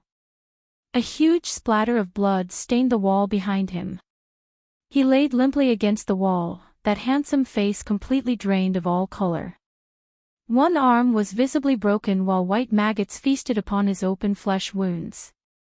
Meanwhile, he remained completely still, as if in a coma or dead. No. Jiang Yixing was dead. And he had been dead for quite some time. Yi Qingtang felt like a huge rock was pressing down on her chest. It was so heavy that she couldn't breathe. Nearby, Jiang Yiran and Jiang Yanyan's bodies were piled together. The cheeky Jiang Yiran had his entire lower jaw ripped off. Left with only half a face, his eyes remained wide open in a vicious expression. One of Jiang Yanyan's hand was under Jiang Yiran's body. He had collapsed face down and a gaping hole could be seen on his upper back. The hole penetrated all the way through to the front of his chest.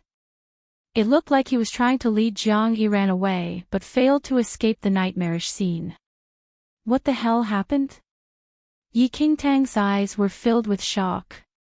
Everywhere she looked, the morbid scene of death met her eyes. All of these Taiyuan Valley youths were talented and gifted practitioners.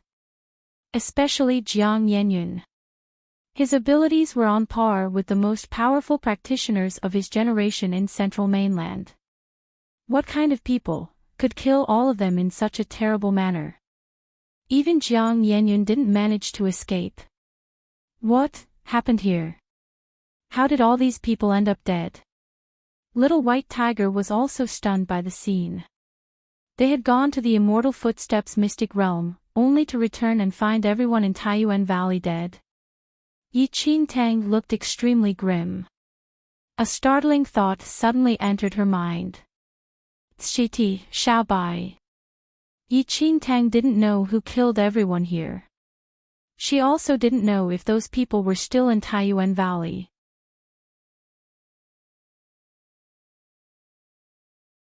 Chapter 1897, Massacre, 3. She was now very worried about Jiang Xiaobai. Without any hesitation, Yi Qingtang headed toward the Elder's Hall with Little White Tiger in her arms. On the way there, she could see bloodstains and the fallen bodies of Jiang family disciples all around. Foreboding thoughts wreaked havoc on her mind and Yi Qingtang felt increasingly fretful. The back area of Taiyuan Valley was covered in blood. Those fallen disciples had encountered wretched deaths by the side of the road. Yi Qingtang charged toward the Elder's Hall. By the time she stood before the hall, her face had turned completely pale. Within the hall, Elder Qian and the others were all sitting in the middle. Elder Qian, Yi Qingtang's lips quivered as she stared at the elder sitting upon a chair, his head drooping downward. She could smell the thick, pungent scent of blood. Elder Qian was sitting there like how he always used to. But he was motionless and his arms had been nailed to the chair handles with two thick iron nails. His shoulders had been nailed to the back of the chair, while his legs were nailed to the legs of the chair. Blood had flowed out of Elder Qian's wounds and mingled with the blood of the other elders, staining the floor of the Elder's Hall into a dark crimson. Elder Qian was dead. The other elders in Taiyuan Valley were all dead. They had been nailed to their chairs. The whole scene was filled with blatant mockery and macabre satire. They looked like toys that could be manipulated however one pleased. Xiaobai, Yi Qingtang's unease grew deeper. She scurried about trying to find Jiang Xiaobai. In the end, she noticed a fresh set of footprints on the bloodied floor. The footprints were somewhat messy and they led right out of the hole. Enchanting followed the footprints left behind by Jiang Xiaobai. She spotted him on the front square. Sister Qing. Jiang Xiaobai seemed to have felt Enchanting's presence. He slowly turned around. There was a crooked smile on his usually cheerful face. Everyone seems to be dead. When she saw Jiang Xiaobai, Enchanting heaved a sigh of relief. Thank goodness he was fine. We cannot stay here. We must return to the Jiang family residence and inform the domain monarch. Enchanting didn't know what had happened but instinctively knew that it was dangerous to linger here in Taiyuan Valley. He nodded before he paused and asked, "Did you see Jiang Yixing?" Enchanting was momentarily taken aback. She was silent for a moment before replying, "Yes, I saw him, dead." Enchanting nodded almost imperceptibly, the image of his rotting body flashing past her mind. A bitter smile twisted on Jiang Xiaobai's face. Should have expected that. Even Elder Qian and the others couldn't escape death. He is so lousy, how could he have survived? At this, Enchanting didn't know how to reply. She was also feeling very upset at their deaths. Jiang Yixing was the first Jiang family disciple I met after I arrived at Taiyuan Valley. He was very arrogant but became more humble after I gave him a good thrashing. Jiang Xiaobai's voice sounded a little hoarse. Enchanting lowered her eyes. She had no idea how to comfort him. Sister Qing, let's go back to the Jiang family residence. The domain monarch will be able to find out who did this. I must avenge that silly Jiang Yixing. Jiang Xiaobai took a deep breath. Enchanting nodded again. She knew how terrible Jiang Xiaobai must be feeling. It was useless for her to say anything else now. This was a blood debt that could only be repaid by finding the identity of the murderers.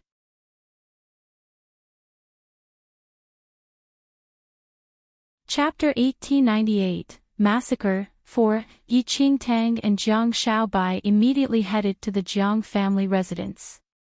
They wanted to report on everything they had seen at Taiyuan Valley. But when Enchanting and Jiang Xiaobai arrived, they were completely thunderstruck by the scene that greeted them. The formerly grand and magnificent Jiang family residence was now a wreck. Bodies of several Jiang family guards were strewn outside the main gates of the residence. A deep sense of foreboding rose in Enchanting's mind. Could it be even the Jiang family? A buzzing sound hounded Enchanting's ears as images of Moe and Jiang Lang surfaced in her mind's eye. Before Jiang Xiaobai could say a word, Enchanting dashed into the Jiang family residence. It was a bloodbath within the compound. Blood was splattered everywhere as corpses covered nearly every inch of the ground. Enchanting quickly scanned through all the bodies, terrified that she might recognize a familiar face. Jiang Xiaobai followed her in. His face turned completely pallid at the sight. The pair decided to split up to see what they could find in the compound. As Enchanting hurried over to Jiang Lang and Moe's lodgings, the eerie quietness seemed to pervade all her senses. Enchanting subconsciously slowed down her steps. She swallowed the unease rising in her throat. Jiang Lang and Moe were not her biological parents, but their care and protection made Enchanting feel like they were her real family. They were like Yi Ling, who had raised her in Lin Town. Jiang Lang and Moe's courtyard was empty. Just as Enchanting was about to enter the room, she heard a blood-curdling scream. Xiaobai! Enchanting's heart leaped at that familiar voice. She was about to run toward the source of the scream when a bloodied figure suddenly leaped across the walls. In the next second, the person fell heavily right in front of Enchanting. The person was bleeding profusely. Jiang Xiaobai, who had been perfectly fine just minutes ago, was now in dire straits. There was a deep wound on his head from which bright red blood kept pouring out. The rest of his body was covered with burn marks, such that not a clear inch of his originally smooth skin could be seen. Run! Jiang Shaobai glanced up at Yi Qingtang before he drew up the last of his strength to gasp out his final word. He then collapsed onto the ground, eyes closing for the last time. "Shat, someone's after him. I can feel that person's aura, it's powerful beyond belief." Little White Tiger could instinctively feel that danger was approaching fast. Within seconds, Little White Tiger morphed into its larger form. "We have to go." Little White Tiger's instincts told it that they would perish here if they lingered on and were caught up by their pursuer. Yi Qingtang didn't hesitate. Scooping up Jiang Shaobai from the floor, she jumped onto the White Tiger's back. Little White Tiger White leaped out of the courtyard and fled as fast as it could. Just as they left, a figure landed on the spot formerly occupied by the pair. The ground of the courtyard cracked open the moment the figure touched the floor. "Oh. The rats have scurried away." A low voice with a hint of amusement echoed through the deadly silence of the courtyard.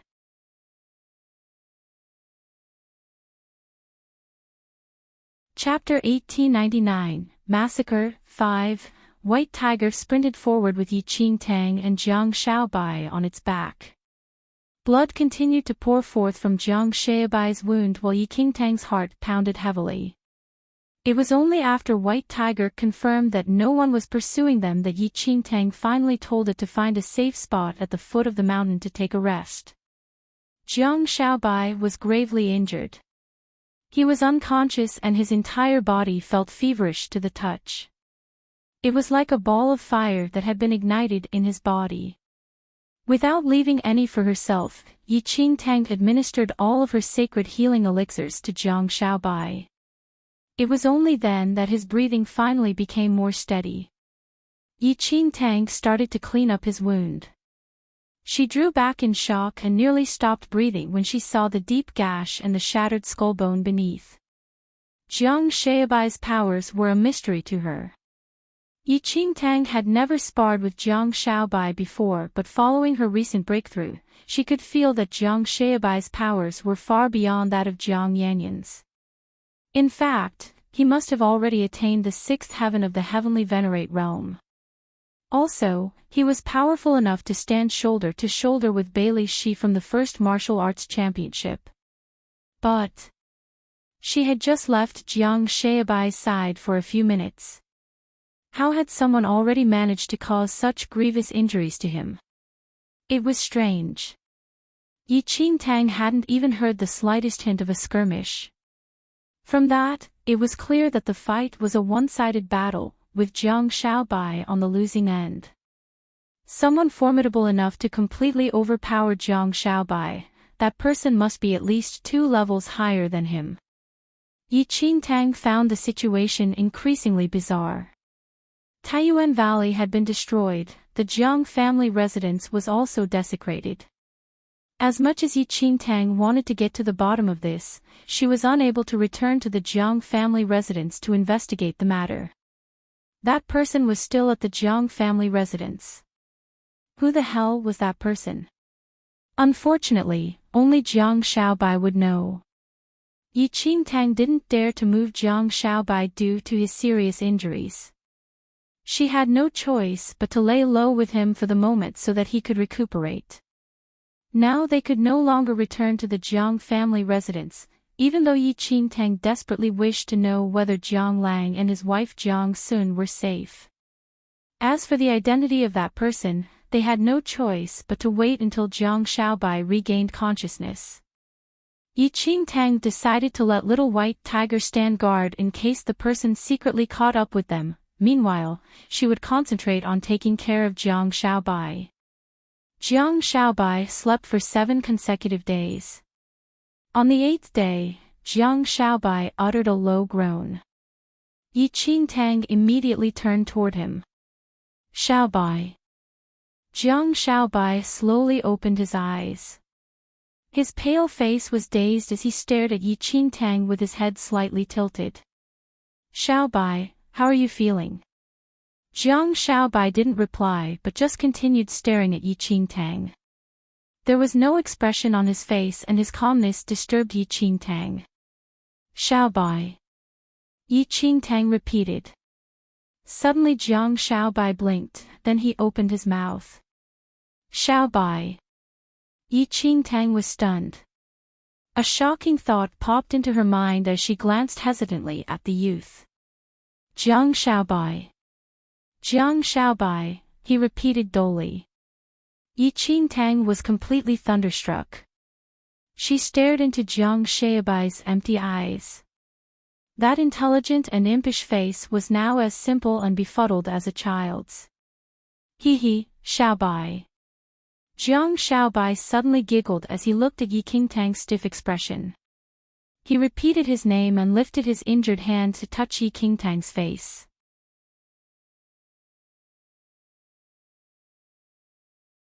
Chapter 1900, Massacre, 6, but the moment he made contact with Yi Qingtang's cheek, pain shot through his wounded arm and he quickly drew back his hand with a howl. He looked as frightened as an injured little animal. Yi Qingtang's face turned pale. The strike to his skull had caused Jiang Xiaobai to become mentally impaired. Staring at the thick bandages on his head, Yi Qingtang was unwilling to accept this fact, but that doltish expression on his face was similar to that of a 2 to 3-year-old child. Where had that cunning, sharp-tongued teenager gone to? Yi Qingtang took a deep breath and suppressed her rising anxiety. She carefully reapplied medicine to Jiang Xiaobai's hand. Left in this state, Jiang Xiaobai was no longer lucid. No one would be able to tell her who had attacked him. With a foolish expression on his face, Jiang Xiaobai gazed on at Yi Qingtang as she applied medicine to his hand. Pretty. Yi Qingtang was momentarily taken aback. Looking at the grinning Jiang Xiaobai, she felt a dull ache in her heart. Good boy, be good, okay? I will bring you to a safe place. I will cure you. Yi Qingtang lifted her hand to caress Jiang Xiaobai's head but halted when she saw the blood-soaked bandage. Her heart sank. Jiang Xiaobai had lost his memories and his intelligence level had dropped drastically. Their only lead to understanding what happened was now broken. But Yi Qingtang suddenly thought of a place where Jiang Xiaobai could peacefully recuperate. She could also investigate the Jiang family situation from there. The Temple of Shadows. Only with the power of the Temple of Shadows could she investigate the person who destroyed the Jiang family. And only then would she be able to find out if Jiang Lang and his wife were still alive. For the first time in her life, Yi Qingtang felt a pressing need to return to the Temple of Shadows. Are you going back? Little White Tiger could already guess what she was thinking. Yi Qingtang nodded. Although she was not biologically linked to the Jiang family, Jiang Lang and his wife, as well as Jiang Yixing and the rest were like family to her. Xiaobai said before that he wanted to avenge Yixing. I must cure him. If not, I will seek revenge on his behalf, Yi Qingtang said. I must tell you first that this person is very powerful. He is more powerful than anyone I have ever met in the First Mainland, Little White Tiger cautioned. Yi Qingtang didn't reply. She only focused on taking care of Jiang Xiaobai. Over this time, she patiently explained to him that his name was Jiang Xiaobai and that she was his elder sister. 2 days later. Since Jiang Xiaobai's injuries had more or less stabilized, Yi Qingtang started on the road back to the Temple of Shadows with Little White Tiger and Jiang Xiaobai in tow. Inside the Temple of Shadows, Minggu was glumly sitting in Yi Qingtang's room. As usual, he was holding a small handkerchief and carefully polishing all the articles in her room. Holy Sun Minggu. One of the undead stood respectfully by the door. Minggu didn't respond and the undead made to step into the room. But the moment that undead touched the doorframe, his body exploded as a black shadow charged right into him. Shui Fu was standing at the side, looking down at the remains of his subordinate. He rubbed his forehead in exasperation, with a just-as-I-expected expression on his face. He glanced up at the person who had killed that undead, Minggu himself. Minggu's face was brimming with cold malevolence. Minggu's temper had become increasingly short since the Holy Lord of Shadows left the Temple of Shadows. He refused to let any of the servants tidy up the Holy Lord's room. Apart from himself, no one else was allowed to take even half a step into the room.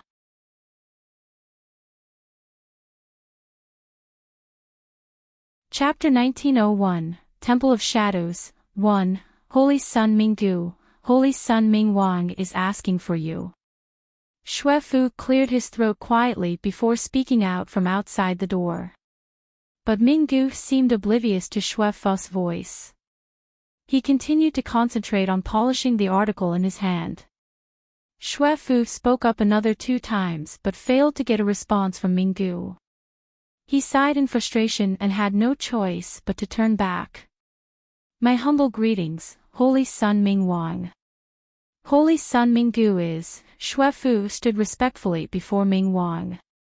Seeing Xue Fu arrive alone, Mingwang already knew the outcome before Xue Fu finished his sentence. Mingwang remained impassive. He just continued to study the file in his hand as he commanded half-heartedly, bring him here.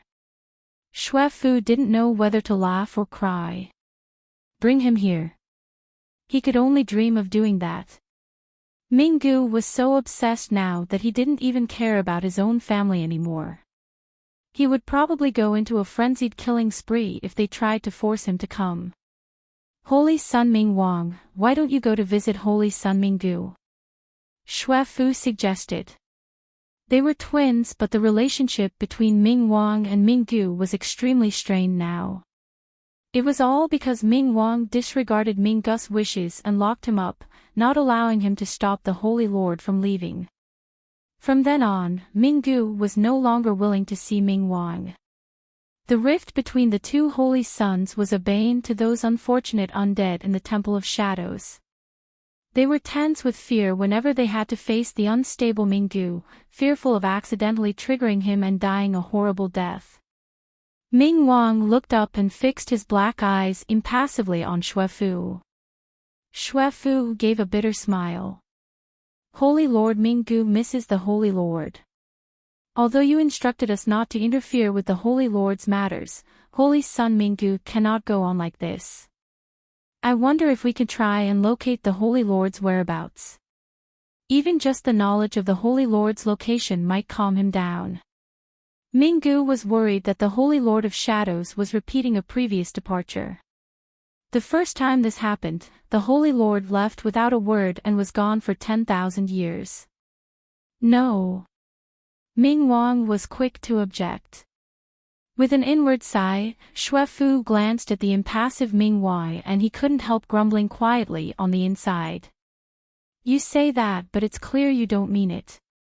Since you're so restrained, beware of choking to death one day from your own suppressed feelings. Xue Fu had accidentally witnessed Mingwang staring at the portrait of the Holy Lord for an entire night. Although he didn't say anything, Mingwang missed the Holy Lord just as much as that obsessed Minggu. Just as Xue Fu was mulling over how to reconcile these 2 holy sons, one of the temple elders hurried over. He was so agitated that his bones clattered noisily. My great holy son Mingwang. The Holy Lord. She is back. The elder exclaimed in joy. What? Xue Fu was stunned. Before he had a chance to speak, he felt a gust of wind blow past him. Turning around, Mingwang had already gone. Where had all that calm composure gone? Mingwang hurried to the grand hall of the Temple of Shadows. He saw that slender figure, the image of whom had long been imprinted in his soul. An imperceptible hint of joy surfaced in those cool, impassive black eyes. Enchanting stood within the grand hall. She lifted her eyes and saw Mingwang. She was back.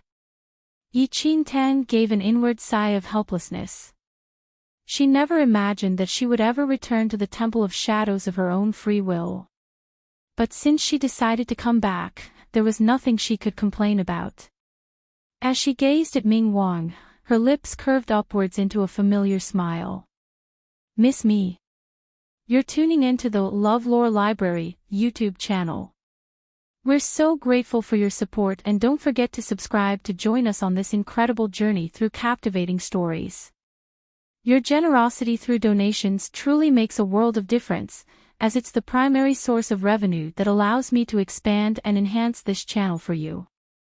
Thank you from the bottom of my heart for being a part of this adventure.